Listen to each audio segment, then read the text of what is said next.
Okay, well, hello and welcome to the sixth in our Core Enaction series for this term. In this session, we will be looking at chapter 6 of the Embodied Mind, Selfless Minds. So this will bring us to the end of the third section of the book, and also the principal content of this term. We will have two further sessions after this, but they will be very much discussion oriented. So with the reading of chapter 6, we will complete the readings driven aspects or sessions for this term.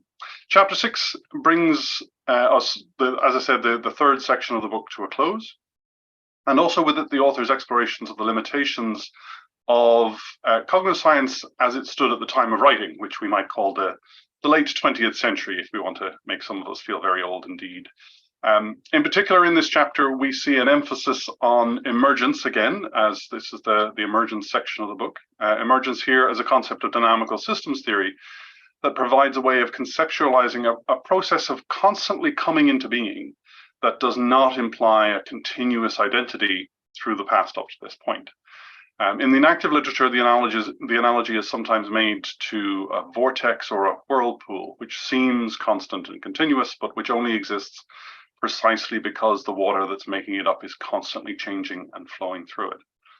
More particularly, this chapter raises the question of how we can conceive of experience and mind as something that can change, that can be transformed by new insights and by practices, without that change being considered a threatening thing.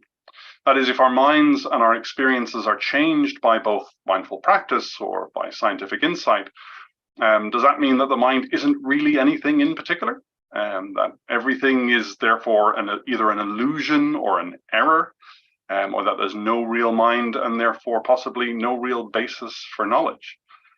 So we seem to be faced with a dilemma that they pick up in the chapter, that we've either got nihilism on one hand or denialism on the other, what we might call denialism. On the one hand, either everything's an illusion, or well, things might be an illusion, but we're just not going to deal with it. We'll just carry on as if nothing's wrong, and sure, consciousness doesn't matter, but we're going to pretend that it really does. The first chapter touched on this fundamental circularity, which we saw as the inextricability of experience and the science of experience. As one way of parsing that relationship, we considered cognitive science as the knower, the known, and the means of knowing as being intimately involving one another and affecting one another. You can't sort of tease them apart. And in principle, the basic recognition of the fundamental circularity is that that's okay. Reflection then is offered as a challenge, but Varela, Thompson, and Roche make clear from the beginning that there are resources available to us to wholeheartedly engage with this challenge rather than be terrified by it. So we can be energized in response to it rather than run away from it. The chapters up to this point, then up to chapter 6, constitute the author's critical reading of the state of the art of cognitive science at the time, each one identifying some cracked foundation in the science as it was conducted then, whether it be in its phenomenological aspects or cognitivist thinking that was very much dominant and in fact remains dominant to a large extent to this day. But at each stage, in each chapter, they're also introducing the means to reflect on and move beyond the dependence on those foundations. I always like Susan Oyama's comment here in one of her short pieces. She talks, well, if we can't stand on shifting sands anymore, we have no solid ground to stand on, what we can at least learn to do is swim. So how do we learn how to do that? Well, as it happens, decades have been kind to us. So the decades since the publication of The Embodied Mind have offered us quite a bit of perspective, and our speakers up to this point have given us some hints and intimations to that and some exploration of them. So Philippe Luan showed us that in fact Husserlian phenomenology wasn't as cracked as the authors made it out to be. It's a lot more dynamic and pragmatic than Varela, Thompson, and Roche gave it credit for, but have given it more credit since. Marieke Vijvoort argued that used properly and knowingly, representational viewpoints can help structure research that provides useful insights into dynamic minds, and mentioned briefly as well some interesting data suggesting that minds are, in fact, pretty darn dynamic. Antonino Raffoni explored modern dynamic conceptions of the self and the way in which it ties in various different aspects of the different resources, as it were. If we are eyes of the storm, if we are vortices in the flow of activity, then we can look at, well, what activities do these vortices appear in, and how do they connect and interact with one another? And then last week, Giuseppe Pagnoni did the same for neuroscience in the age since the development of connectionism. So at the end of this section of the book, we round out Varela, Thompson, and Ross's critical review of cognitive science as they continue to introduce us to concepts and resources for moving beyond the science as it was. And these are resources primarily drawn from or inspired by Buddhist thinking.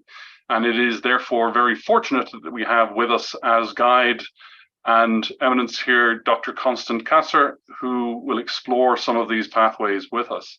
Dr. Kassor is an associate professor of religious studies at Lawrence University in Wisconsin, where she teaches courses on Buddhist thought and Asian religious traditions. Her research primarily focuses on Tibetan Buddhist philosophy and investigates the ways that Buddhists understand different kinds of knowledge. Her forthcoming book, Accounting for Awakened Awareness, explores the philosophy of the 15th century Tibetan scholar Godampa Sonem Sengye and examines his understanding of the relationships between conceptual and non-conceptual ways of knowing. So it's going to be immediately, we can already see many of the ways in which Connie's work interacts with and intersects with the kinds of work that we've been looking at in the first few chapters. Dr. Kassor is also interested in issues related to women and gender minorities in Buddhist traditions, as well as Buddhism and social justice, and she has spent several years living with Buddhist communities in India and Nepal. In addition to her scholarly publications, she's also written for The Lion's Roar and The Tricycle, and has recorded courses on Tibet and Asian religions for the Great Courses, which means we are very lucky for someone steeped in online engagement and the presentation of rich material in a digestible and open way. So with great excitement, I invite you, Connie, to kick us off, and we can go digging into the Buddhist aspects of chapter 6 and beyond. All right, well, thanks. Hi, everybody. I'm really happy to be here with all of you. Let me share my screen here before we get too deep into this. Okay. So yeah, I'm really happy to be here. I'm really excited to be talking about this and having an opportunity to revisit this work. I was sharing with the organizers before everybody joined that this is the first time I've really spent a lot of time with this book since I was in graduate school in the early 2000s. And being familiar with Evan Thompson's more recent work, it's really kind of interesting to go back and revisit this earlier work and see how this book has kind of influenced his ways of thinking in the last, 20 years or so. So before we get started, I just want to give a little bit of a caveat here. I'm a specialist in Indian and Tibetan Buddhist philosophy. So in some ways I feel a little bit like an interloper maybe, or a little bit out of my depth, especially just watching the videos from previous weeks and seeing how much of a rich conversation has happened around the cognitive science kind of side of things. But I'm hoping that what I can offer here will be useful for all of us as we continue to work through this book by providing some more context about some important Buddhist frameworks that are relevant to the points that the authors make in this book. So first, we'll just talk about the context that brings these particular Buddhist concepts into the conversation. And that's this theory of societies of mind. So based on this model, the mind consists of many agents whose abilities are circumscribed. Each agent operates on a very small scale, and these agents are organized into larger systems or agencies. And then agencies are organized into these higher level systems, hence a society. And it's important to bear in mind, the authors point this out, that this particular model and the models we're going to be talking about are models of the mind, not the brain, right? These are not things that can be reduced to material processes. These are more abstract processes and functions. So agents work together in an agency, agencies work together in a larger network. And these parts are all connected, but in limited ways. So agents can be doing something, in one part of the network, and other agents can be doing something different in another part of the network. So the main point here is that this societies of mind model is trying to forge some kind of middle way between these extreme ways of thinking about minds or about consciousness, right? So on this model, minds are not unified, homogeneous entities. They're not, one singular thing, nor are they just a mere collection of smaller entities. They are, as the authors suggest, they're disunified, heterogeneous collections of networks of processes. So within this model, and this will be important to kind of bear in mind as we start talking about the Buddhist side of things, but within this model, what counts as an agent or an agency depends on our context or our level of focus. So if we take a broader view, certain processes might be agents, while on a narrower view, those same processes might be considered agencies with their own agents, right? It kind of depends on the perspective that you're taking. Now, all of this we'll start to see kind of alludes to Buddhism, but it doesn't quite go all the way there.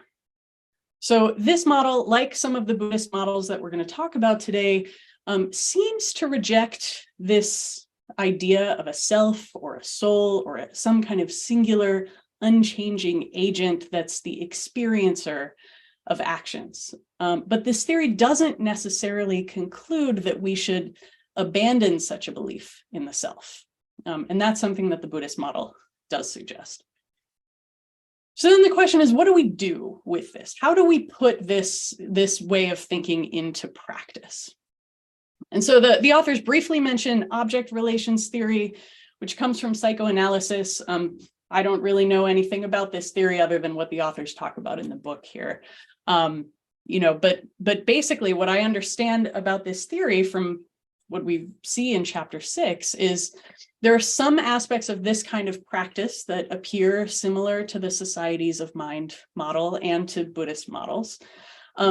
But this object relations theory doesn't lead one to question their sense of self altogether, right? The goal of object relations theory as a practice is to make a person functional with better object relations, right? It's not designed to get a person to question the systems that are underlying those kinds of relations. So all of this up to this point in the chapter is leading to a point that the authors wish to make, if you haven't figured this out already, right? That Buddhist traditions are practices that do get us to question our sense of self, or our underlying, our belief that there is some kind of underlying self. So, okay, how does this work?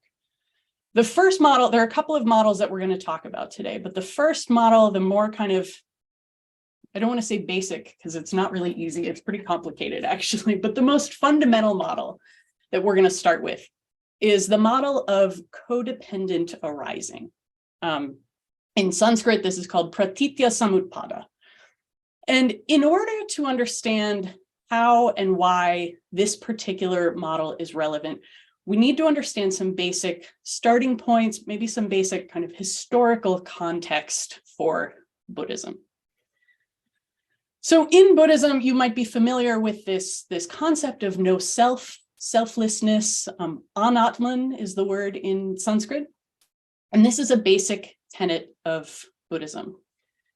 Now, this theory was developed partially in response to existing religious and philosophical traditions when Buddhism was developing about 2,600 years ago.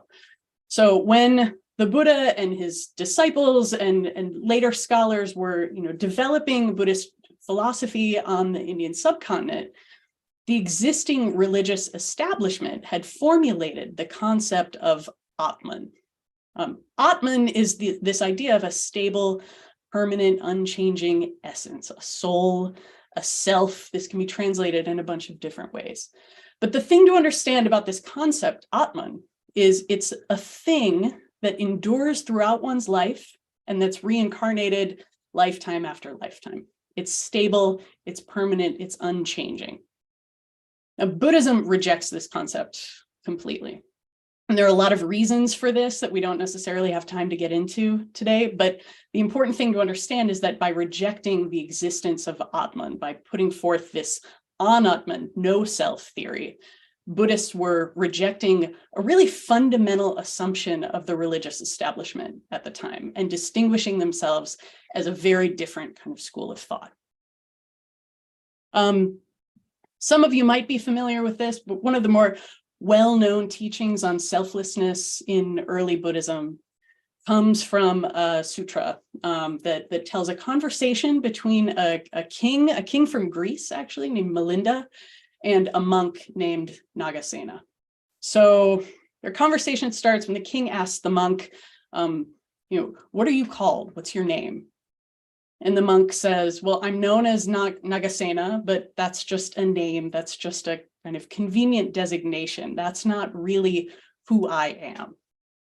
And the king gets confused and he says, how can this be? If that's not really who you are, what does the name Nagasena refer to? And so Nagasena says, I'll explain this by way of analogy. How did you get here today? Did you come on foot? And the king says, no, I came in my chariot. And Nagasena says, okay, well, show me this thing you call a chariot. So he points to the axle of the chariot. He says, is this axle the chariot? And the king says, no. He points at the wheels, says, is this the chariot? And the king says, no. He says, is it the frame? Is it the yoke, the spokes on the wheels, the seat, right? He goes through pointing out all these different parts. And the king says no to all of this. So then Nagasena asks, so what's the chariot? Is it all of these parts amassed together? And the king says, well, not exactly. And Nagasena asks, well, so, okay, is the chariot something other than all of these parts that are here? And the king says, well, no, that's not really what a chariot is either. And so then Nagasena starts kind of poking fun at the king. And he says, okay, well, where's the chariot? Are you lying? You're a great king. Kings don't lie. He starts kind of saying, the king's lying. And the king gets really agitated. And he says, no, I'm not lying. I came here in a chariot. You can see the chariot here. And the king says, it's just on account of having all of these things, the axle, the wheel, the spokes, the frame, and so on, arranged together in this particular way, used for a specific purpose, that it comes to have this name. We call it chariot. And Nagasena says, okay, you get it. The word chariot is just a name, right? It's a convenient designation that refers to all of these parts working together. In the same way, that's how I am called Nagasena, right? So this is kind of one of the earliest, most kind of well-known sutras that teaches about selflessness.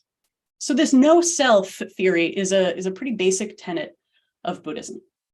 But then this leads to the question, how can there be any coherence in one's life without a self, right? Buddhists have been responding to the religious establishment at the time, and they have this very easy way to account for continuity throughout a lifetime, the continuity of experience, right? You have this self, you have this Atman, and that's just always there. So if you reject that, then the question is, how do you account for continuity of experience? Before I go on here, I just want to pause and just point out that this question, how do you account for continuity of experience without a self? This is a huge debate among Buddhists. It's an ongoing debate among Buddhists. So what I'm going to be talking about is one particular Buddhist perspective, but it's really important to understand that Buddhism, just like cognitive science and psychology and Western philosophy, right, there are all different kinds of traditions and ways of approaching things and arguments that come to very different conclusions. So I don't want you to walk away from this thinking like this is the Buddhist way of thinking about this stuff. This is just one Buddhist way of approaching this. And in fact, my area of focus is in Tibetan philosophy. Tibetan philosophers have debated about this for centuries. Contemporary thinkers, including Evan Thompson, continue to talk about this. So Evan's book, Why I'm Not a Buddhist, this just came out in 2020, I believe. And this takes up some of these threads that we see in chapter 6 about selves and how to account for the continuity of experience. And then just recently, last year in 2022, Jay Garfield, another scholar of Buddhist and Western philosophy and cognitive science, wrote this book, Losing Ourselves, Learning to Live Without a Self. And a lot of this is a response to the things that Evan writes about in that book. So these debates about how you account for continuity of a self or continuity of experience without a self, these are ongoing things. Okay. So we can talk about, disagreements in terms of the details, but if we want to zoom out and present kind of the most general Buddhist view about this, most Buddhist schools agree on this one basic idea of codependent arising, pratitya samudpada. So sometimes you may have come across this term. Sometimes it's translated as dependent origination or interdependence or the cycle of becoming. But what this really means is dependence upon conditions. What this really is at its most basic is a description of cause and effect. So it's a description of how causal processes work, essentially. Now, this image that you see on the screen here, and I know it's a little bit small, you can find this, if you do a Google image search, and you can blow it up really big and look at all the details. But this image is called the Bhava Chakra, or the Wheel of Existence. And this is a very common image. It's something you see depicted in a lot of Buddhist places on the walls of temples or in monasteries and books. It's kind of all over the place. And there's a lot of imagery here. We're not going to get into all the imagery of this particular image here. But what this is showing at its most basic is the idea of karma. Now, an important thing to understand about karma, our sort of contemporary Western popular conception of karma tends to carry this connotation of, punishment or reward. Karma is going to give you what you deserve. That's not what karma actually means in the Buddhist sense. Karma just means action, and it carries with it the connotation of the results of actions. So in a Buddhist sense, karma is not about fate or about justice or reward. It's just the law of cause and effect. And so in Buddhism, understanding how karma or causality works is necessary for transforming one's mind to break free from certain kinds of habitual tendencies. So I want to talk just generally about some of the features that we see in this image here. This is a Tibetan version of this Wheel of Existence. So one of the things that you'll notice about this is it's carved up into, you can see 6 kind of like high wedges in kind of the kind of middle ring of the circle here. And these 6 kind of wedges are a representation of all of the different kinds of experience that living beings can have. So, here it depicts human experience. It depicts the experience of animals and other kinds of creatures. We won't get too deep into Buddhist cosmology, but it also, depicts the experiences of other kinds of beings like gods and ghosts and spirits and things like that. But it's supposed to depict the entirety and the variety of the experience of living beings.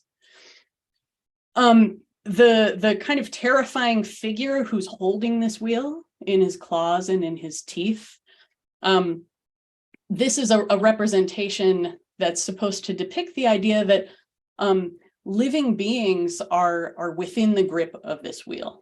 Living beings are kind of bound in this wheel. But in the top right of the screen, you see the image of a Buddha, which represents the idea that it's possible to break free from the cycle that this wheel represents. And in the very middle of the wheel, I know it's hard to see, but there's a rooster, a snake, and a pig. And these represent the main things that keep beings bound to this particular cycle of experience. So these are translated in different ways. We could think of them as greed or desire, hatred or aversion, and ignorance. So we'll talk more about some of those concepts in a little bit. But all of this leads us to, if you look at that outer edge of the wheel, you'll notice it's divided up into 12 different parts. There's 12 little ovals here. And so this is the 12-fold chain of codependent arising. And this actually is where this figure from the book is kind of based on this. So if you remember this figure from the book, starting with number 1, ignorance and volitional action, and kind of going around the circle all the way to decay and death, that's what the outer ring of this circle represents. Okay, so let's talk in a little bit of detail about each of these 12 links, because this is the description from the Buddhist perspective of how karma works, how causation works, how we come to have a sense of self, even if there is no self. So the first link in this chain is ignorance. It's depicted traditionally as a blind person walking with a stick. And ignorance in this context means not knowing the truth about the way things really are. Specifically for our purposes, it really means not knowing this principle of selflessness, or having the wrong view, having the mistaken view that there is some kind of underlying self. So ignorance, is understood as kind of the starting point of this chain.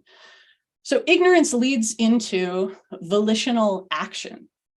So because one mistakenly believes in a self, because one has this ignorant view that there is a self, one acts in self-interested ways.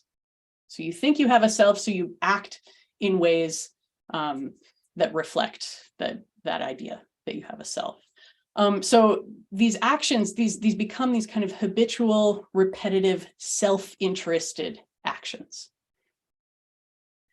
And from volitional action, we get to consciousness. So these self-interested actions give rise to subsequent moments of consciousness. So what's happening here, and there's all kinds of debate and all kinds of details that we just, we could spend like a month going over kind of the details of how this process works. But the important thing to understand is these are all operating in a kind of causal chain. Ignorance gives rise to action, action gives rise to a subsequent moment of consciousness. The consciousness here, it's again a little bit hard to see, but it's depicted traditionally as a monkey swinging in a tree. So if any of you have ever had any experience with mindfulness practice, maybe you've heard the expression monkey mind. You sit down, you try to meditate, you try to focus and bring some awareness to the present moment, and then you think, oh, I'm hungry. Oh, I have to go to the grocery store. I need to put gas in my car before I go to the grocery store. Oh, I wonder if my friend still needs a ride to the airport, right? And the next thing you know, your mind is, somewhere, way off in the future in another country or something. That's the idea behind the kind of monkey mind, right? And so the idea is that that's what consciousness does if we let this cycle continue uninterrupted. Now, consciousness requires a body and mind together. So this is the fourth link in the chain, the psychophysical complex, right? So any moment of consciousness that arises, and this was covered a little bit in, I think, chapter 4 of the book, but any moment of consciousness that arises tends to gravitate towards some aspect of this psychophysical complex. So any moment of consciousness might be it might be a sensory moment of consciousness. It might be more mental and internal. But every moment of consciousness is existing kind of in relation to this psychophysical complex. And the psychophysical complex is made of the 6 senses. So this, your sense of sight, hearing, smell, taste, touch, and your mental sense. Right? Buddhists say that the mind is a sense organ. And so the any action that we engage in can involve moments of these 6 sense consciousnesses working together. So if I am going to eat a bowl of ice cream, right? There's my, I can see the ice cream with my eyes, I can smell it, I can taste it, right? All of these different consciousnesses, sense consciousnesses are working together.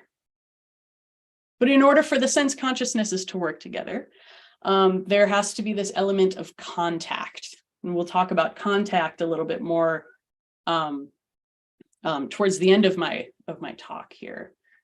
But basically, the way that this works is, the senses have to come into contact with their respective objects in order for consciousness to arise.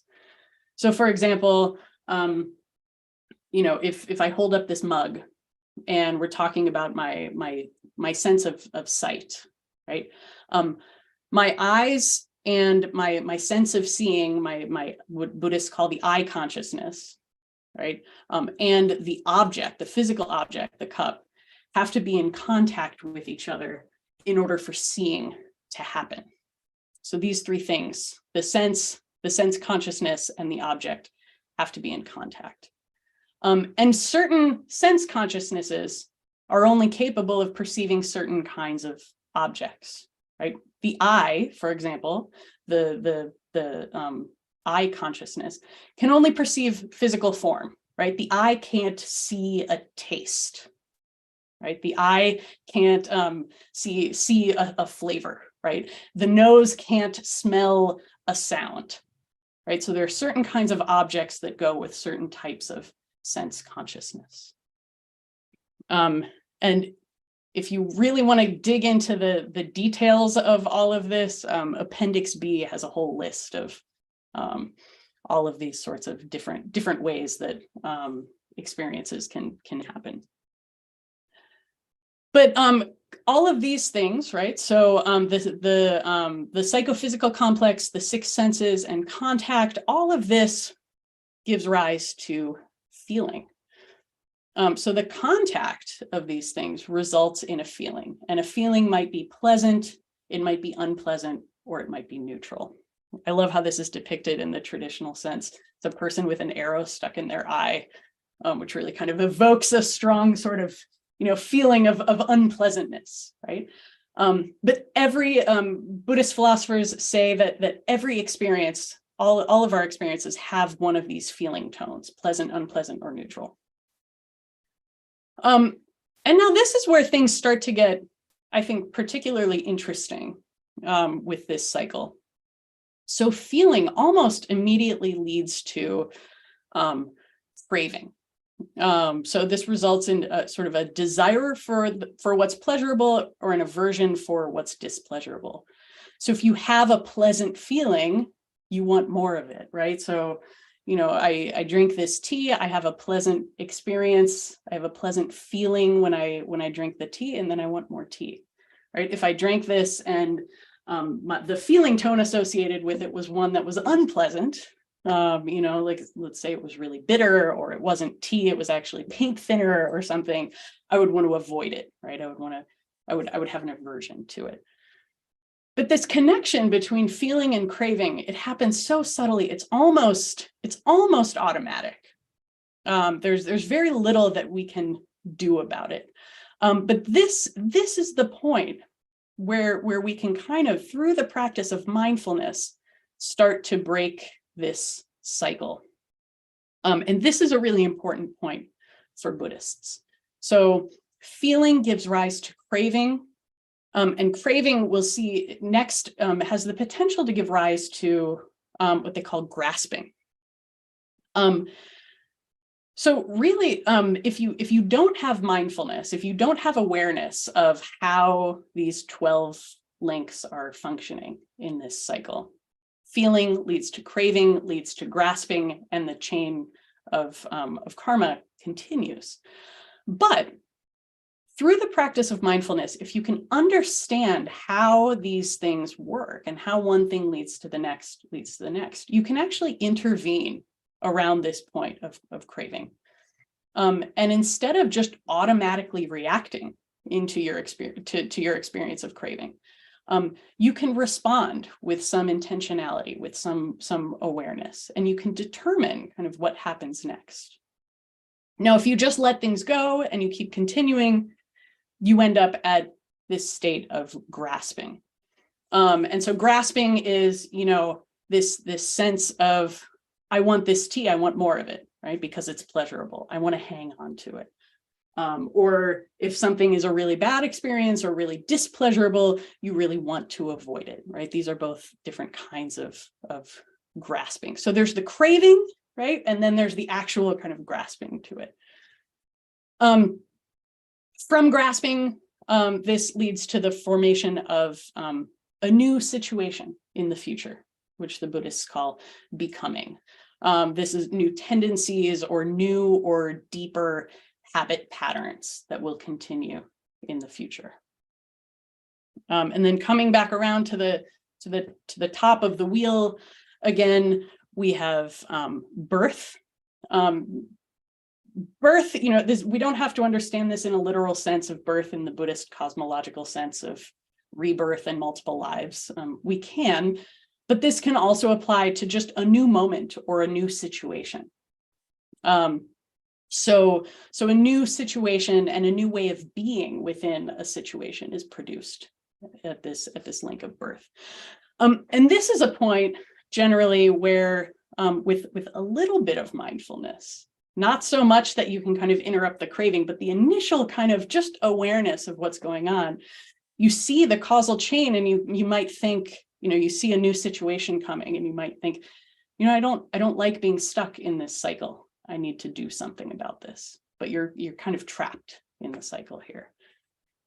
And so along with birth comes decay and death, right? Everything that's born must die. Everything that comes into existence eventually gets older, disintegrates, disappears, right? All of the experiences that we have eventually come to an end. But this leads to the cycle beginning again. So in order for new experiences to come into existence, the previous ones have to go out of existence.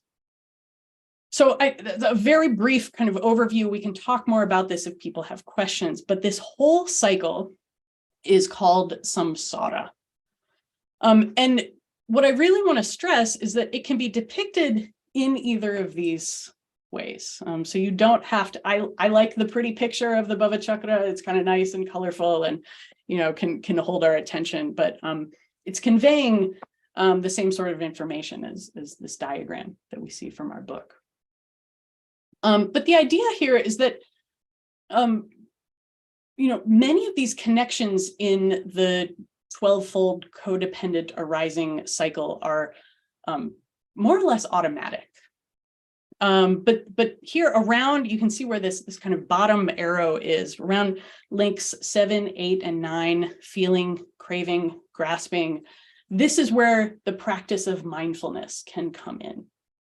Mindfulness is how you can kind of break this cycle and interrupt or disrupt certain habitual patterns. So you can recognize that you're craving based on your feelings, and you can intervene before grasping shows up. So you do this with mindfulness practices, and the more you are mindful and you recognize this chain of interdependence, you can start to interrupt these patterns. And the more you interrupt these patterns, the more mindful and aware you can be. So the cycle kind of compounds on itself. And eventually, the idea is that somebody who engages in these practices for a long time can develop deeper and deeper levels of awareness and insight into the arising and the subsiding of different kinds of experiences and experienced phenomena. Okay, so this takes us back to the question at hand. How do we account for continued coherent experience without a self? So habitual actions emerge from these 12 links, from going through these 12 links over and over again. So we could think about this just like how agencies emerge from individual agents in this theory of society's mind, right? So you have these smaller parts, right? And emerging from an emergent from, these smaller agents or parts or links in the chain comes this other thing, right? We could say habitual actions. Now, just like on this earlier model that we started with, right? Agents are only understandable in relation to other agents, right? Each link in the chain of codependent arising, similarly, is only understandable in relation to the other links, right? So these all kind of work together relationally with each other. But these habit patterns functioning in this causal chain are karma, and karma is what gives continuity to the perceived sense of self. So again, the details of how this all works, this is debated by all kinds of Buddhists. But this is one model to talk about from a Buddhist perspective anyway, how, at least in terms of our immediate experience, how we can get a sense of how a sense of self kind of comes from these moments of experience. Okay, I don't want to talk for too long, but I want to get through a couple of other points. So I want to talk about this other way of talking about agency from a Buddhist perspective. So we can think about this from different perspectives or in terms of different layers. So there's this other way of thinking about this that the authors call basic element analysis. So in an earlier part of the book, you might remember that moment of consciousness can be analyzed in terms of a subject, perceiver or experiencer, the object, the thing that's perceived or experienced, and the mental factors that bind them together. This is a common sort of theory in early Buddhism. This particular way of talking about basic elements comes from this thinker named Vasubandhu and a text that he wrote called the Abhidharma Kosha. We don't really know a lot about Vasubandhu, or even when he lived, or even how many Vasubandhus there were. There might have been one, there might have been two, but there is a text called the Abhidharma Kosha that's really considered a foundational, really fundamental text for later Buddhist ways of understanding all of this stuff. So in the Abhidharma Kosha, there are these basic elements that are called dharmas. Now, if you have familiarity with any kind of South Asian religious traditions, you might have heard this word dharma before. It's worth pointing out that there are at least a dozen different ways of understanding or translating the word dharma. So in this particular context, it's going to refer to a basic element. It means other things in other contexts, but that's not what we're going to worry about here. So a basic element. So basic element, what I mean by that is that this is something that just occurs or arises or is found in experience. It's kind of the smallest moment of consciousness that can be found, that can be identified. Sorry, my cat's running around making noise now. So in the Abhidharma tradition of Buddhism, dharmas are these moments of experience. They're irreducible units. They're called ultimately real by Buddhists. And this is in contrast to the bigger things that dharmas might come together to create, which are called conventionally real. And in early forms of Buddhist mindfulness practice, one of the goals involved in discerning, involved was discerning the momentariness of experience, or directly perceiving or experiencing these dharmas, these moments of experience. Okay, so how does this analysis of dharmas help stop the 12-fold links of codependent arising? Well, every moment of consciousness consists of the consciousness itself, which is sometimes called the primary mind, and these other things called mental factors. Now, in this tradition, there are 51 mental factors that can work together to form a moment of consciousness. And I think it's Appendix B in the book that kind of lists all of these out. Again, we're not going to go through all 51 of these mental factors, but mental factors, there are certain kinds of mental factors that are present in any given moment. And those mental factors that are present in any given moment determine the specific quality of a moment of consciousness. And that quality of the moment of consciousness determines the karmic effects on future moments. So the mental factors, whatever mental factors are present and the nature of those mental factors, that influences the consciousness, and that propels things forward in this karmic chain. So just to give a very basic example, right? If I'm hungry, if I'm feeling hungry and I eat some mint chocolate chip ice cream, there might be that might determine certain things for me in the future, right? If I might see the mint chocolate chip ice cream again and think, oh, that was great. I had a good experience with that last time. I'm going to eat it again, right? But if I'm sick and I eat the mint chocolate chip ice cream, that will lead to a different quality of experience and different habits in the future, right? Maybe I'll never be able to eat mint chocolate chip ice cream again, right? So this same event, Connie eating mint chocolate chip ice cream, depending on the mental factors that are present at the time, that will determine things in my consciousness in the future.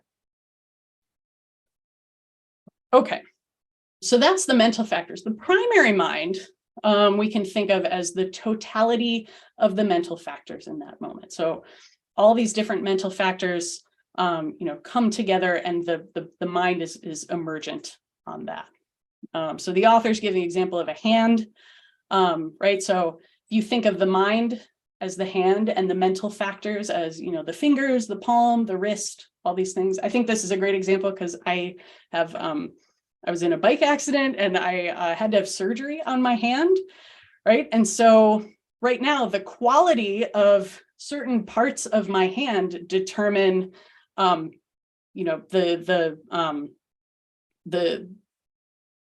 quality of my hand as a whole right now, right? So because this part of my hand is broken and non-functional, this joint is broken and non-functional, that determines, this hand is also broken and non-functional. Whereas this hand, all of the parts are working as they should. And so the hand itself is functional. Right? Okay, so all of these things are dependent, right? Agent and agency, or hand and the fingers and the palm, or mind and mental factors, these things exist dependent on each other. They cannot exist independently of each other. So on this system, we could say that the primary mind or consciousness is emergent, dependent upon the mental factors. So we're not going to go through all, 51 of the mental factors today, but I do want to talk about 5. And these are kind of the most important because they're referred to as the 5 omnipresent mental factors. So these are mental factors that co-arise with the primary mind, with consciousness in every moment. So the first one is contact, which we've talked about a little bit before in terms of the 12 links of codependent arising. So this is what happens between senses and their objects, right? So contact is this relational property that depends on the sense faculties, the sense objects, and the sense consciousnesses, right? So like we said before, you have like I and the form, the object form, and the I consciousness. So without any of these three, if you take any one of these three things away, there's no seeing, right? If I don't have eyes, I can't see. If there's no physical object to be seen, there's no seeing. If there's no, what the Buddhists refer to as eye consciousness, right? There's also no seeing. So there has to be contact between these three things in order for the act of seeing to occur. So in this way, we could say contact is also emergent based on these smaller parts, right? So we can see how these different things, depending on the perspective that we take, how far zoomed in or how far zoomed out we are, there are similar patterns here. Now, the next mental factor is feeling. Again, this is in that 12-fold cycle of codependent arising. And when we talked about it in the context of this 12-fold cycle of dependent arising, we saw that feeling can be pleasant, unpleasant, or neutral, and it can lead to craving or other kinds of reactions. But what some Buddhist philosophers say is that with enough mindfulness, you can actually start to be aware that bare feelings themselves are actually neutral. And it's just our response to those feelings, which almost feels automatic. But that response to those feelings is what's pleasurable or unpleasurable or neutral, right? So through the practice of mindfulness, you might experience, oh, I'm experiencing pain, right? It's just that next moment of consciousness that then labels that pain as unpleasurable, right? But you can kind of step back and peel that off and just have the kind of bare experience of feeling. So through mindfulness, practitioners can begin to recognize feelings as they are without reacting immediately. And this helps to break down that chain of karma. I'll go through these a little bit quickly because I know we're running short on time here, but there's discernment, which we could also call perception. This is something that usually arises inseparably with feeling. And again, through certain kinds of mindfulness practices, you can change or reduce the seemingly automatic connection between discernment and your reactions. And then from discernment, there's also intention and attention. These last two go pretty closely together. Intention is also something that feels automatic. It's something that we're not necessarily aware of, but the more aware we can become of that mental factor of intention, the more we can disconnect those chains of codependent arising. Now, intention is something that kind of directs your consciousness and your mental factors toward a general area. And then attention is what holds your focus there or directs it more specifically. So these 5 omnipresent mental factors, the reason that they're important is because these 5, along with occasionally in some contexts, some of these other 51 mental factors, these together, moment by moment, comprise the character of each moment of consciousness. And these moments of consciousness connected together in this causal chain is what gives us our sense of self. So we can say consciousness is emergent based on the interaction of the mental factors, right? So we go back to the example of the mint chocolate chip ice cream, right? So in an experience of mint chocolate chip ice cream, there's contact, right? There's contact between the eyes and seeing the color and the shape and the texture and the nose and smelling the aroma, right? Hearing the sound of the spoon against the bowl, right? The tongue and the taste. We can think about all of these points of contact, right? With just this simple experience of eating ice cream. And now there's a feeling that co-arises with all of these moments of contact, right? And the feeling of seeing, tasting, smelling the ice cream leads to, let's say, a positive reaction, which that might give rise to a craving or a desire for that ice cream. Now, discernment also arises in this moment in the sense that these moments of contact produce a kind of recognition, right? This cold, green, soft ball-shaped thing we call mint chip ice cream, and we perceive it as something that, can cause these pleasurable responses. An intention arises along with this, right? Based on contact and feeling and discernment, the intention might arise, I'm going to eat this ice cream, right? And then attention comes into play, which keeps the ice cream eater focused on the task at hand, right? And so over time, certain habit patterns are formed according to these mental factors and according to the 12-fold chain of dependent arising. The more experiences with mint chip ice cream that I have like this, the more deeply ingrained the habit pattern of enjoying mint chip ice cream becomes. But if any of these mental factors change, then the consciousness and the habit patterns also change. So again, to give an example from my own life, I become lactose intolerant within the last 10 or 15 years. And so now the contact between, my digestive system and the lactose in the ice cream leads to a feeling that is discerned as unpleasant, right? So I used to love eating ice cream, but now my habit patterns have changed sufficiently to the point where an image like this on the screen, which maybe once caused some craving for something pleasurable, doesn't have that effect on me anymore. Okay, so here's the point of all of this. The goal for Buddhists is to practice mindfulness, to be aware of how consciousness changes moment by moment in order to undo karmic conditioning and habit patterns. And these habit patterns, the historical pattern among moment-to-moment emergent foundations, gives rise to a sense of self. All of these different habit patterns, forming and reinforcing moment by moment over time, lead to a coherent sense of identity.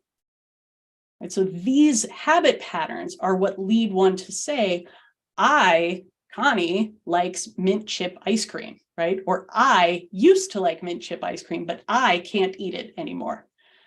Right? There's no I there. There's just this continuity of habit patterns that I'm calling I, or that I'm calling Connie, or Connie's preference for ice cream. And so all of these conceptions or descriptions of the self come from the habit patterns. And so Buddhists are arguing that mindfulness helps us to recognize that. So, okay, just a couple more slides. So now we've managed to get an account of how we can talk about a coherent experience of consciousness without postulating a self. So now we will turn to, here we go. So we'll turn to this issue of freedom. So from a Buddhist perspective, the goal of all of this, the goal of mindfulness practice, is to interrupt these deeply ingrained patterns of conditioned behavior. Because this sense of self, this idea that there is a self, right, underlying our experience, is mistaken. So interrupting these deeply ingrained patterns, right, leads to increased mindfulness and awareness. And the more mindfulness and awareness that you have, the more deeply you can see these patterns, which leads to more awareness, and so on, until eventually you can stop this cycle, break free from this cycle by eliminating your ignorance and the volitional action that goes along with it. And once you don't have ignorance and you don't have action, then none of these other things can follow, right? Because they all exist in this relationship of cause and effect. Now, there's one supposed problem. This is a problem that my university students always ask me, right? Okay, this sounds great, but if you give up, craving and grasping, it seems like then you wouldn't have any desire anymore. And then you're just kind of detached from the world. You're unaware. And that actually doesn't sound very nice. That sounds like you're just in this kind of detached state where nothing matters. But Buddhists say, the opposite is actually true. Buddhists say we're already detached and unaware, right? We're already just kind of bumbling through our lives, staring at our phones, kind of reacting rather than responding to the world around us. And what mindfulness actually does is it helps us to get out of our wandering minds, and it helps us to recognize and interrupt our kind of seemingly automatic judgments or our self-cherishing attitudes. That's what some Buddhists refer to that as. And the point of mindfulness is actually to become more fully present in the world, not more detached. And mindfulness practice, Buddhists argue, can actually lead to increased presence in the world, increased responsiveness, increased awareness. But as long as we're doing things from a self-centered, egocentric perspective, assuming that I have a self or I am a self, there is this experiencer of actions. Buddhists say, when we're operating from that standpoint, that's actually the least free that we can be. That's actually the sense where we're just trapped in this cycle of karma. We're just bound by our habitual patterns and kind of thrown about by them. So breaking this cycle actually leads to more freedom because it gives us the opportunity to respond with intention rather than react automatically to the situations that we experience. So seeing that this thing that we think is a self is really just something that comes from habit patterns formed by moments of consciousness and mental factors, recognizing that opens us up more, and it causes us to be more compassionate and to be considerate of others and our collective participation in the world that we experience. So I think in the interest of time, we'll stop there. There's some more stuff I want to talk about, especially some potential problems that I see with this, but maybe we can kind of pause there and open things up for discussion for the time being. Thank you very much, Connie. That is, there's just a wealth and a richness there, and it's something that I found in reading the chapter, and I think you've really drawn it out, the value of the interaction between cognitive science and these millennia long developed ideas in Buddhism. There's a point in the way that Varela, Thompson, and Roche talk about what they're trying to do in the book, which is make cognitive science more pragmatic and to recognize it's something it's inherent in science and technology studies these days, but that science has a kind of a directedness and a value to it, and the only way that you can cope with it is by recognizing that directedness and value. And in essence, that's mindfulness writ large at the level of the scientific community, right? So ostensibly, science is just about, well, we're just doing neutral explanation, and Buddhism and the philosophies that have developed from it are really transformative religious practices.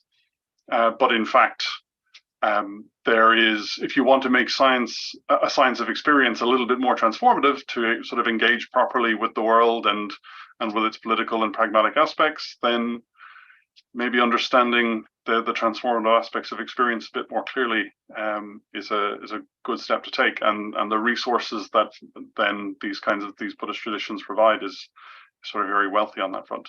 So thank you very much for that. It's sort of a good opportunity now to take a pause. We might take it 6 minutes past the hour. We might take our 5 minutes if people are okay with that, and give people a little bit of time to digest some of the material and to consider it. There's already a few questions showing up in the chat, so we will have plenty to talk about when we get back. And take a sort of a restitutional hydration break, and we'll see everyone in 5 minutes.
Hi, everyone, and welcome back. We can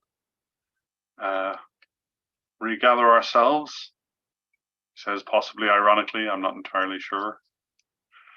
And kick things off then. So there are a few comments thrown into the chat, which I'm happy to relay in, but there are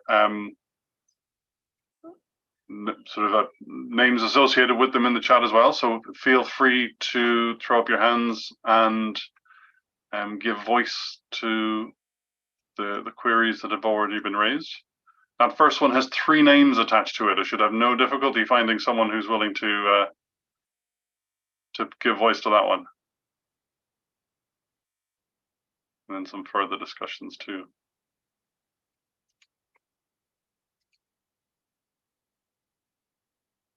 The first one's a fairly, I guess, a kind of a, in one sense, straightforward, in another sense, sort of quite technical question to do with consciousness and experience. Francisca or Surya or Hongyu, any of you want to, or will I just read it out?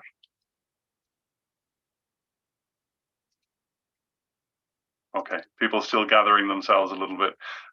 So we might kick off then. Because I have a heap of whole questions myself. We are not going to be stuck for things to question. But the first point there, which you may have spotted in the chat there, Connie, which is how is synesthesia addressed in the six senses idea? So obviously not a modern phenomenon. We presume it's as old as human experience, but how is it related to or coped with, or is it addressed, or could it be addressed? That is a fantastic question. It's not something that I have come across in any of the kind of canonical literature.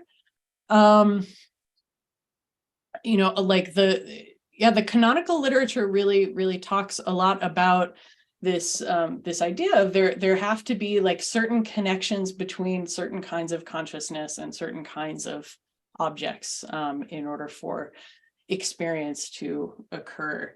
So I'm guessing. I'm totally guessing here, but I mean, it could be that one way of just kind of explaining that from the early Buddhist perspective is that there's some kind of there's some way that one of these 3 things, the sense organ or the sense consciousness or the object is not working as it should. Oh, there's so many hands that just came up now. But to be totally honest, I don't know how the tradition talks about synesthesia. So it'll be interesting. I think one of the really interesting aspects of synesthesia, of course, is that I remember reading about it once in terms of it is riddled with meaning. There is meaning everywhere. And so there's a question as to it's not a mixing of senses so much as it is a intermingling of experience and different kinds of meanings. The classic example, the most frequent, is the colored grapheme, where letters are perceived as having colors. But of course, the meaning of the letter is what's associated with the color, not just the sort of the shape by itself. And so there's a complexity there. Which it might be fascinating, actually, a thing to unpick using the kinds of tools that that you were describing earlier. So we have a whole host of hands up, which is fantastic, and I'd like to get to everybody. I just want to do a quick check. If you could wave physically at your camera if you want to follow up in this particular discussion before we jump topic. So 2 of the people who sort of +1'd the synesthesia question have their hands up. Do you want to follow up on this, or is it a different one? Follow up? You go there. So just thinking about, like, some people have pure consciousness state where they're like not experiencing anything, but they're still conscious. So they don't really have any contact with, say, like a physical object, and they're also not really sensing anything. So is this kind of related to the sort of synesthesia thing? So I don't know how this would connect to synesthesia, but in some this is also kind of a big point of debate within Buddhist traditions. What happens when you break this cycle, and once you have a kind of deeper awareness of things, once you, in the language of the tradition, once you become awakened, or once you become a Buddha, which is kind of the end goal of the process, there's a big question about what do you see, or what do you experience, or how is your experience structured? Because, without getting maybe too deep in the weeds, if you kind of follow these processes to their logical conclusions, doing what you're supposed to do with mindfulness and awareness, and, recognizing these patterns, and seeing these kind of bare elements, eventually you get to a state that's more like a state of kind of pure awareness, or pure experience, where you're not distinguishing between subject and object, and you're not making these distinctions between the perceiver and the perceived. So that could be, maybe, I don't know if that's exactly what you're referring to, but that could be an example of a state of a kind of pure awareness, or just pure consciousness, pure experience. But then there are all kinds of debates within Buddhism about, well, what is that? What does that look like? And is that actually a desirable thing, or is that just kind of a sort of, state where you're checked out because you're not really experiencing anything? And later traditions of Buddhism get into all kinds of interesting sorts of debates about how and why that works. But I don't know how that connects to the synesthesia question.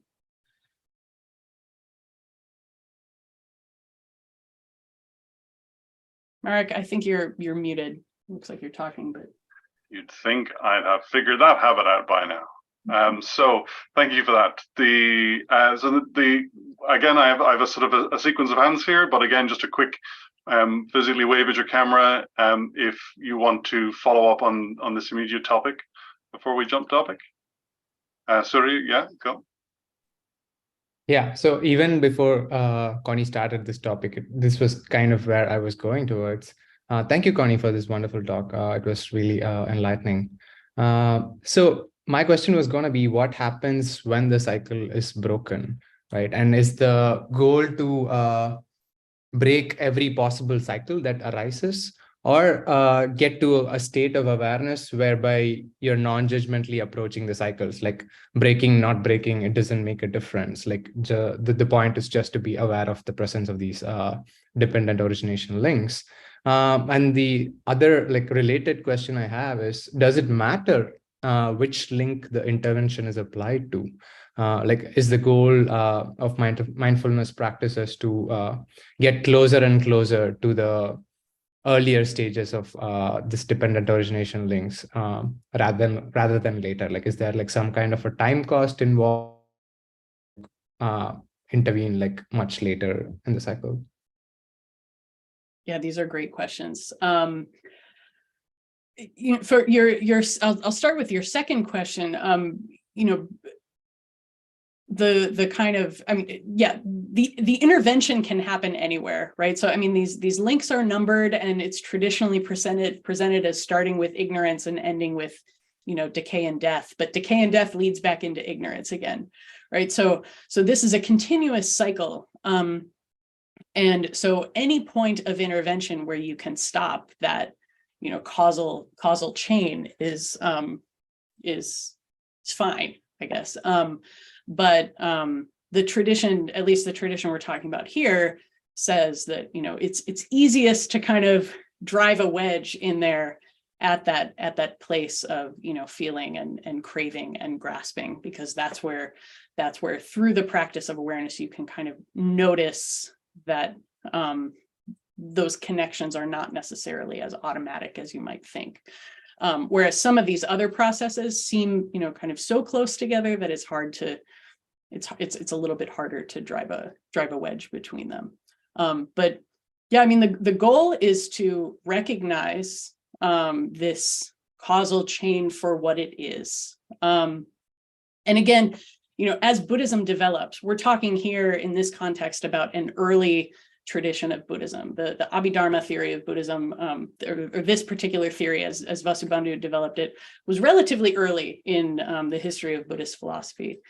And as later traditions developed, my area of research is focused on 15th century Tibet, which is more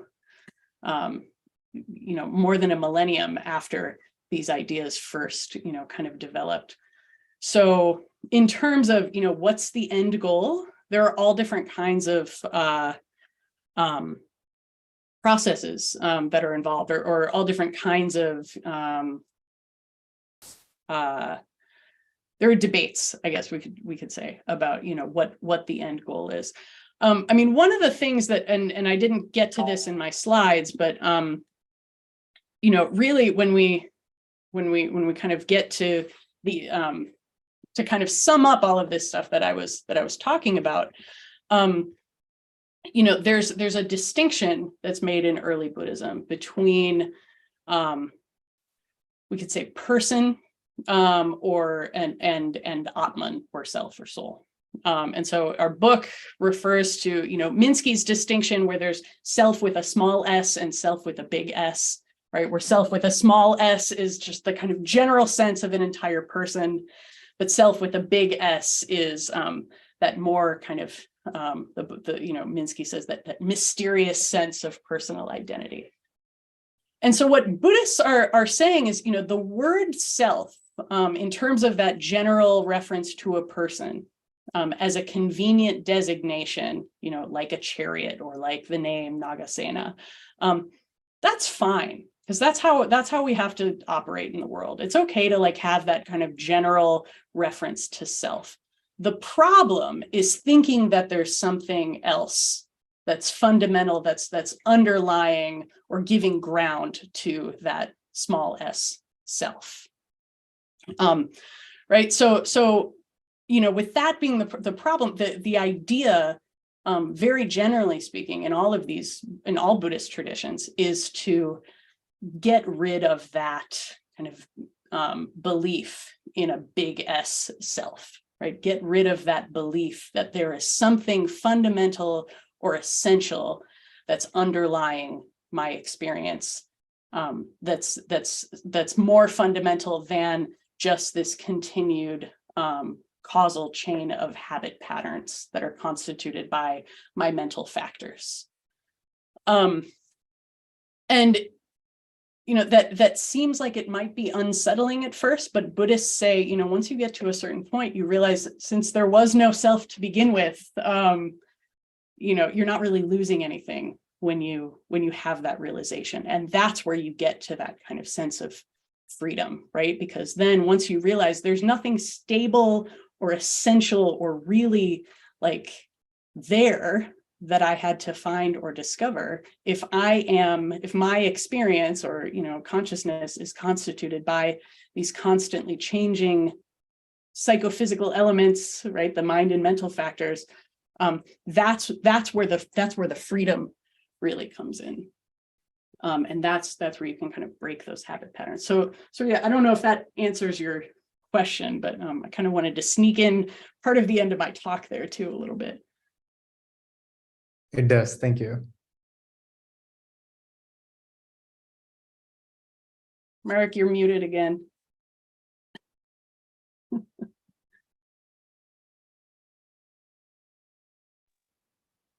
And you can hear me now. Apologies for that. So there is a lot of curiosity about the end of those last few slides in the chat too. So I suspect there's quite a few people who are quite happy to hear you expanded them just as you have. Nadav has been very patient and has been holding his question for some time, so we'll give him an opportunity to join back in here. Yeah, thank you for the very interesting talk. I had one question about this Abhidharmic descriptions of moments of consciousness. And I wonder whether in this tradition, every moment is uniquely determined by the previous moment. So if if I completely know the current mental factors, would that uniquely determine the next moment of consciousness, or is there some element of memory or history feeding into this dynamics of moments? The answer to your question is yes. Yes to all of the above, right? So every on this system, every moment of consciousness is also leaving certain kinds of traces or imprints. The word in Sanskrit is vasana. So these kind of traces or imprints kind of get left on our experience.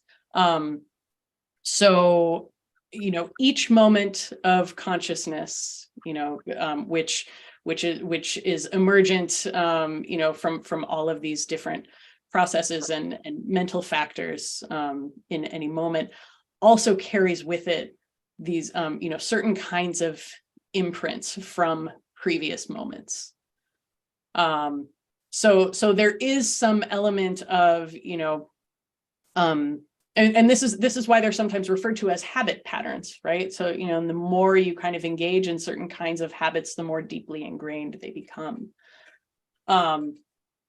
So, and again, this is all sort of, different Buddhist traditions talk about this in different ways, but there is a sense where your past, certain aspects of your past actions kind of carry through moment by moment by way of these imprints.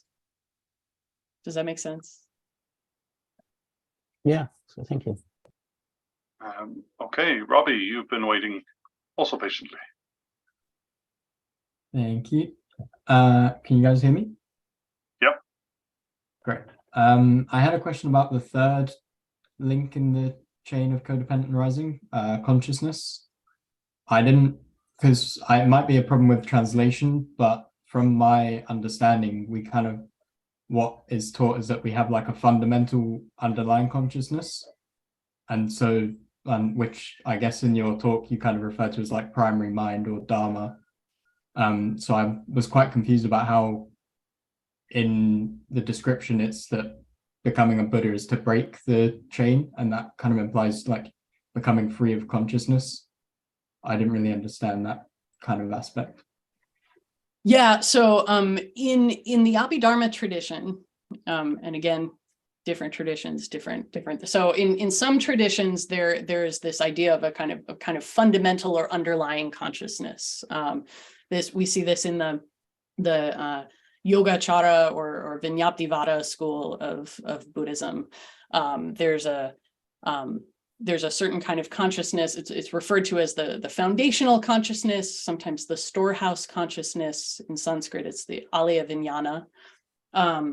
But in this tradition, in the Abhidharma tradition, when we're talking about consciousness, we're talking about these different sense consciousnesses. So the eye consciousness, the ear consciousness, the mental consciousness.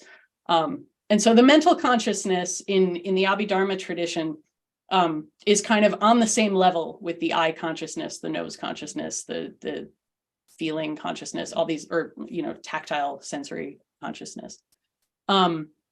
So in this tradition, there's not a sense of this kind of like stable underlying consciousness. Later traditions of Buddhism, as they're trying to kind of work this out, propose the idea of, okay, maybe there's like a kind of, base consciousness, a foundational consciousness where all these things are happening. Other Buddhists then criticize them and they say, well, that's just kind of bringing the idea of a self back in through the back door. And that's what we're trying to reject. So this brings up all kinds of interesting sorts of debates in different schools of Buddhism. But in this tradition, they're not talking about a kind of like, it's kind of the point is there's no singular stable kind of consciousness. There are just these moments of consciousness kind of coming together. And the causal continuity of these moments of consciousness are the elements that allow for this emergent kind of idea of a sense of self. That was great. Thank you. Excellent. Thank you. So, Hong, you get a second shot, and then we'll go to a couple of the questions that have come up in the chat. I think Connie already sort of addressed it, but I was thinking, like, if you say there's no eternal ground, then like where would you be when you leave like the cycle of samsara? It's also kind of like a trolling question, right? Like if you have this like monster that's holding the wheel of samsara, and then you have like the Buddha that's guiding you out, and where would the monster and the Buddha exist if they are not within the cycle? So yeah, so yeah, this is a great question. I mean, so that depiction is really kind of, I think, best understood as a kind of metaphor, right? So the monster, his name is Yama. He's he's associated with death, and so it's this kind of metaphor for everything that exists in this wheel is bound by these 12 links of continuity, and the depiction of the Buddha outside is that it's possible to stop this cycle, or to to not be bound by this cycle. I don't think I don't think we necessarily have to understand that image as like there's a monster holding the wheel and the Buddha's outside of it. The question is really kind of presupposing the thing that Buddhists are trying to get rid of, right? There is no self. There never was a thing that was bound by this cycle, right, that needs to escape. There's just the cycle. There's just this causal continuity. And so there is nothing kind of underlying that. So there's nowhere to go. There's nowhere to escape to. It's really just about kind of stopping that cycle. And so, in Buddhism, you've probably all heard the word nirvana. The word nirvana is a word that kind of, I think it's better understood as a kind of verb as opposed to a noun, right? Nirvana is not like a state that you go to. It's not a place you go. It's not like the Buddha went to nirvana. It's not like a heavenly realm. Nirvana actually has this connotation of kind of blowing out or extinguishing.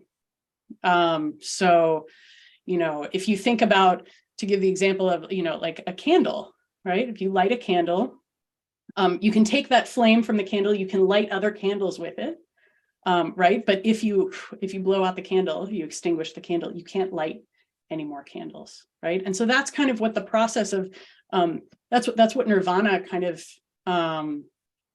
conveys, is this, you're extinguishing the cycle of this causal chain. So when you blow out a candle, the flame hasn't gone anywhere, right? It hasn't gone to some other place. It's stopped. The causal processes that gave rise to that flame have stopped. And so that's kind of what we might think of when we look at that kind of big image of the wheel.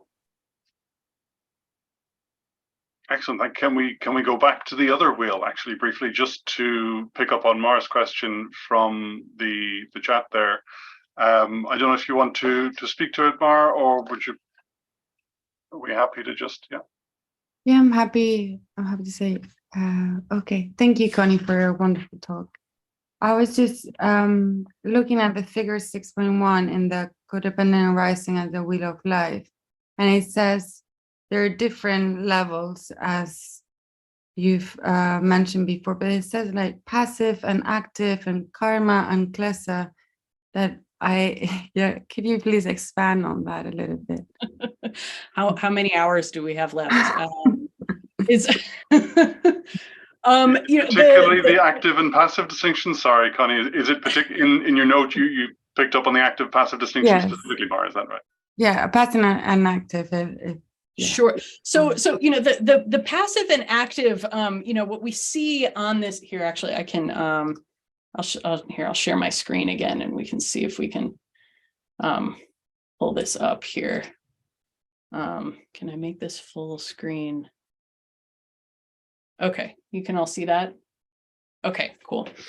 So what we can see is, on here, links 1 and 2, ignorance and volitional action, are labeled as active, and then craving, grasping, and becoming are listed as active, and then the other ones are listed as passive. I think one way to just kind of understand this is that, again, thinking about where are the points where a person through the practice of mindfulness can intervene and begin to break these connections or create some more space between these karmic links.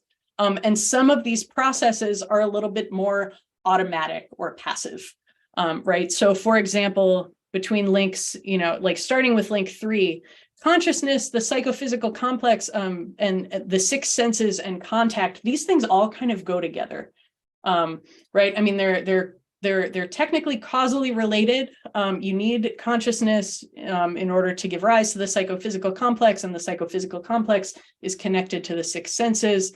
But this is not really a place where you can kind of intervene through mindfulness, because your eye consciousness, right? Your eyes just see, right? You can't, no amount of mindfulness can make your eyes stop seeing, right? That's a kind of automatic sort of process.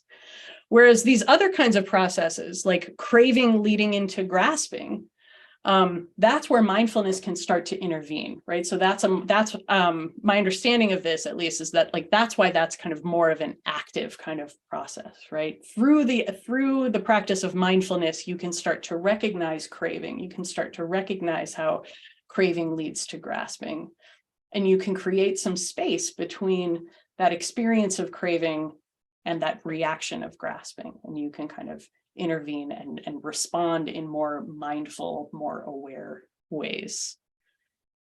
So that's like one kind of very simple interpretation, in terms of past, present, future, and karma and klesha. That's maybe a whole rabbit hole that I don't know if we have time to dive into at this point. Thank you so much, Connie. Thank you. Thanks a million for that. So we have, Atul has thrown up a hand there. So is possibly a follow-up? Not really a follow-up, but related to the image that's on the screen right now. Mm-hmm. So time is in the center of this wheel. You have present, past, and future. So I was wondering what the role of time is in all this, how the Buddhists, where the places of time for Buddhism, and maybe is enlightenment a matter of realizing you are not a self, but the flow of time itself, or something like that. So how does Buddhism relate to time? This is another one of those, it depends on who you ask questions. There are a lot of really interesting debates when Buddhist philosophers get into talking about momentariness, right? And these basic elements, these dharmas, right? You get into these really interesting questions of like, okay, well, here's moment 1 and here's moment 2. Are they connected, right? And if they're connected, then that means, like the end of moment 1 is connected to the beginning of moment 2. But if you can separate out the end of moment 1 and the beginning of moment 2, then they're not moments, right? They're not really momentary because you can distinguish a beginning and an end. Right? That's kind of the classic Madhyamaka critique of this particular kind of theory. And then, later philosophers try to kind of explain all of these sorts of things, like, does moment 2 come into existence before moment 1 has completely, gone through decay and death, or, does something have to completely go through decay and death before like the next moment arises? So I can't give like a simple answer to that, because it's a ground for so much debate within Buddhism, and generally within the context of this image here. This is kind of a very general way of talking about, when we're kind of analyzing any particular moment of experience. We can think about ignorance and volitional action from, the previous moment in the past. That's what gives rise to this next, set of processes that happen in the present. And then the future is when the next moment, birth and decay and death, happen. I mean, we can kind of, so that's kind of the way that like a single, context, within consciousness is talked about. I don't remember the rest of your question. I'm sorry. I think this gets to it. Yeah. Okay. Okay, that's excellent. Thank you. There's clearly a whole bunch of riches for us to sort of explore here. Now the chat is scrolling a little bit crazily for me. If I can get it to pin down for just a moment. Jose had a couple of questions, one of which you've already addressed. The second relates to Dharma. Jose, do you want to speak to your second question there, or I can just give voice to it if you may not be in a position where you can speak yourself. So the question is, does the concept of Dharma refers to a limited element in the sense of limited in time or also in space, or like in a phenomenal object? That's a great question. In this particular kind of context of Abhidharma, the dharmas, these basic elements, these actually don't have like any kind of ontological status. So they're not they're not like atomic particles or subatomic particles or something like that. They're not entities in that sense. They really refer to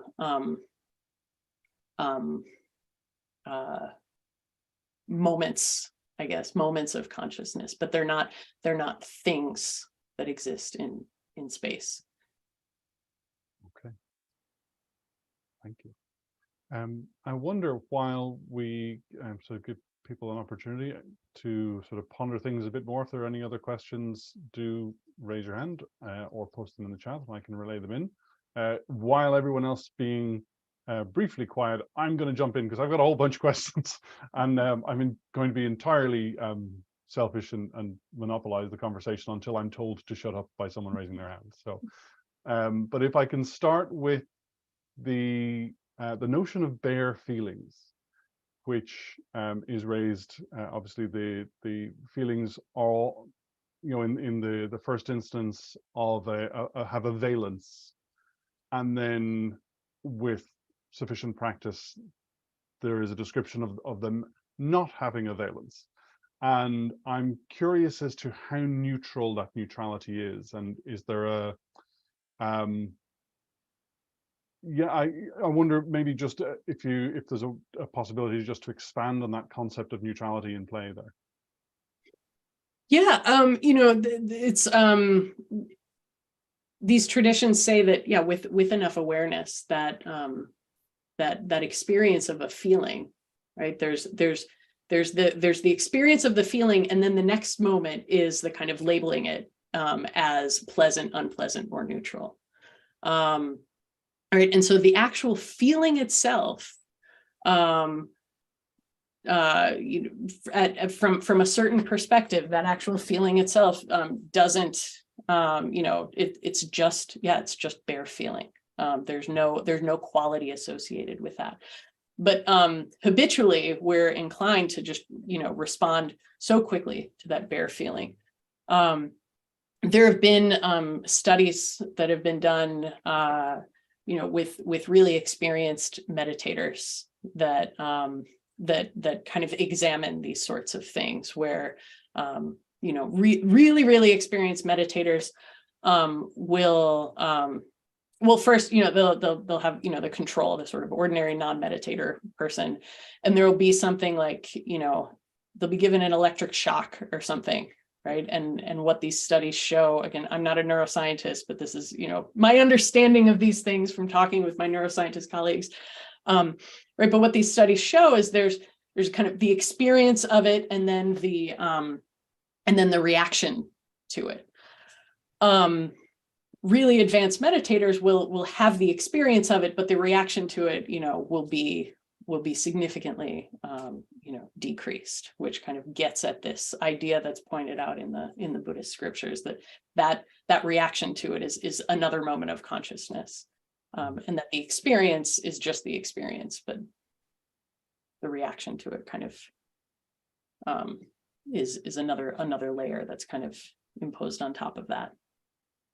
Yeah, I mean, it's an interesting challenge to some versions of inactive thinking that essentially that there can be an experience that isn't brought on by availance. So in the later inactive work, particularly following on from Ezekiel de Paulo's work, there's a strong emphasis on precarity, and of course Weber and Varela brought in there was a paper in which they linked experience with the existentialist philosophy of Hans Jonas, and so all of consciousness and feeling has this valenced aspect to it, and so there's a sort of an interesting tension there that I think would be interesting to explore.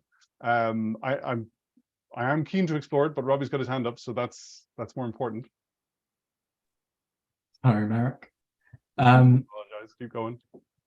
I had a question about, so Evan Thompson's work, he talks a lot about like concepts and non-conceptual, and I was listening to a podcast with him in it, and he talked about how because we're being given these directions for mindfulness and for meditation as concepts because it's through language, and it's hard to then, like in my own practice and stuff, I've noticed that it's hard to discern whether these experiences that I'm having are non-conceptual or whether I'm just kind of being told what to think and they're just coming up as concepts that I'm viewing as non-conceptual.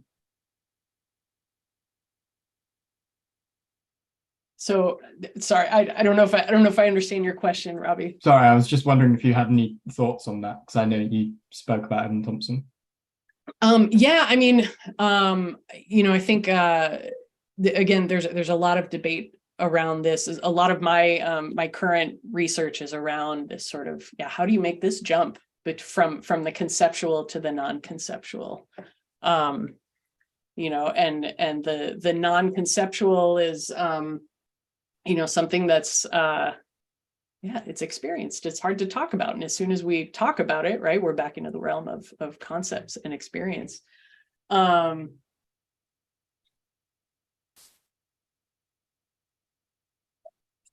I don't know, because I don't know the podcast that you're referring to, so I don't know what work of Evans you're talking about, or what specifically he's drawing on. So I don't know if I can comment too much more on that. But that's definitely a big question and a big problem in a lot of Buddhist traditions is how do you bridge that gap between conceptuality and non-conceptuality? Yeah, I think it was to promote his the new book, Why I'm Not a Buddhist. Oh, so okay. I think I haven't read the book, but I think he was kind of drawing on points around that. Okay. Yeah, it's a great book. It's a pretty short read. It's a relatively easy read. I highly recommend it to. Yeah, I should read it. It probably answers some of my questions. Excellent. Thank you. Thanks to both of you for that one. So there's a question from Georgina in the chat, and as usual, I'll give Georgina just an opportunity to speak up if you would like to, but I can give voice either. And so the question, go, yeah. Yes, thank you. Okay, so my question is regarding, intersubjectivity between, when we are dealing with encounters between agents. So I am in doubt with this kind of sense. For example, when we have this slide about basic element Dharma analysis, when it says one moment of consciousness consists of subject, object, and mental factors. So when we are dealing with encounters between two or more agents, can we extend like this definition to, instead of consisting of just this, we can use maybe consisting of subjects and shared forms of mental factors? What do you mean by shared forms of mental factors? Well, maybe we can think of, instead of an individualistic stance, maybe we can think of a collective stance, where maybe these kind of mental factors are not the same when we are in interaction with another agent. Maybe there is an emergence of something new. Yeah, that's a good question. I think we might think about that as some kind of emergence, as something new. But I think when we're talking about this particular way of understanding things, there's a particular sort of causal chain that a particular sort of connection of constantly changing, causally connected psychophysical complexes, that the mental factors that come together to give rise to the emergent thing that is my consciousness, or what I call my consciousness. And then there are all of those things that there's the emergence that's your consciousness, right? That's based on a different kind of causal chain. Now, part of the idea of the Buddhist concept of interdependence is that those causal chains impact and affect each other, and that's kind of where having an understanding and a recognition of these causal processes, and starting to loosen your grip on some kind of idea of a permanent independent self, that allows for these ideas of compassion. Right. So, the more we kind of realize that, I'm not a self, I am just this constantly changing, causally connected chain of mental functions, and so are you, and so is everything else that we perceive. That can lead to more of a kind of openness and more of a kind of compassion. I don't think that on this model, at least, on this particular Abhidharmic model, there's not a sense of a possibility of collective consciousness in a kind of grand sense. There are different streams of causally connected mental factors, right, that give rise to what we label as mind or consciousness, or what we might call self or person, self with a small s. And these can impact and affect each other.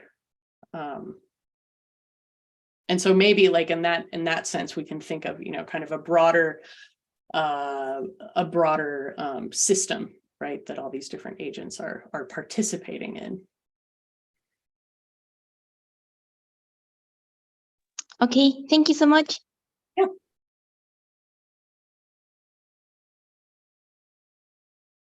You are muted once again, Marek. Marek, you're muted again. I'm not. I slept badly, guys. I apologize. I'm clearly not quite fully with it today. So thank you to Georgina and to Connie for that. There's again, there's a rich connection with some of the more recent developments in Enactive that I think there's probably a lot to unpack there too. But as we approach the finish, brevity becomes ever more valuable. Atul, I know you're good at this, so off you go. Yes, what I find particularly interesting is that with a tradition that is over 1,000 years old, there are still so many active debates taking place. So I was wondering, is this just the nature of it? Is it just a constant active discussion, or will this at some point terminate at the solid answer to these questions? How do you view this nature of this constant dynamic nature? Oh, I think I don't think any religious or philosophical or scientific tradition is ever going to get at the definitive answer, right? This is one of the things that's so wonderful. I think it's so fascinating about studying this sort of thing, is that there's always room for more discussion and new avenues of inquiry. If I wanted to be kind of Buddhist fundamentalist about it, I would say, yeah, sure. At some point we'll all become Buddhas, and then we'll know, the answer. But no, I think I don't think that there is any philosophical or religious or scientific tradition out there that has arrived at, the definitive answer. Well, that is quite a note to finish on. A somewhat perhaps also an ironic one, but we have the opportunity to continue the discussion as we will in many forms. So we will, in a couple of weeks' time, be gathering all once again for just a conversational discussion bonanza with as many of our speakers as we can to get together, and as many of you as we can get to speak. So there will be a real richness of opportunity for discussion there. And in the meantime, we will say thank you very much once again to Dr. Constance Kassor for your time and for the richness of the discussion and the presentation. And with that, I'll hand over to some final announcements from Joanna there. Sure. Thanks, Marek, and thanks again, Connie, for this wonderful presentation and discussion you've guided us through. So just a quick mention, you probably all are aware of the next two sessions. So quick mention of also the final session. We have a special bonus discussion led by Evan Thompson himself. So that should be a really interesting and I think probably not to miss session to end the semester on. And we also, I'm not sure how many of you are aware of this, but we are co-sponsoring, as we have for the last couple of years, the Varela International Symposium, which may interest many of you. And this year it will be a hybrid event, so co-hosted with Upaya Zen Center in New Mexico in the US. So there will be some people attending in person, but you're also welcome to register for the Zoom sessions. And it typically runs as a series of talks with very interactive discussions from a lot of the sort of the new generation of inactive thinkers from a number of different disciplines. So if you'd like to register for that, you can actually find out more information on the Upaya Zen Center's website, and you can also visit our website too, and it'll redirect you to the registration page. So we'll see you all back here on May 17th, same time. And thanks again to everyone who's joined and for all of your great questions. Have a good evening.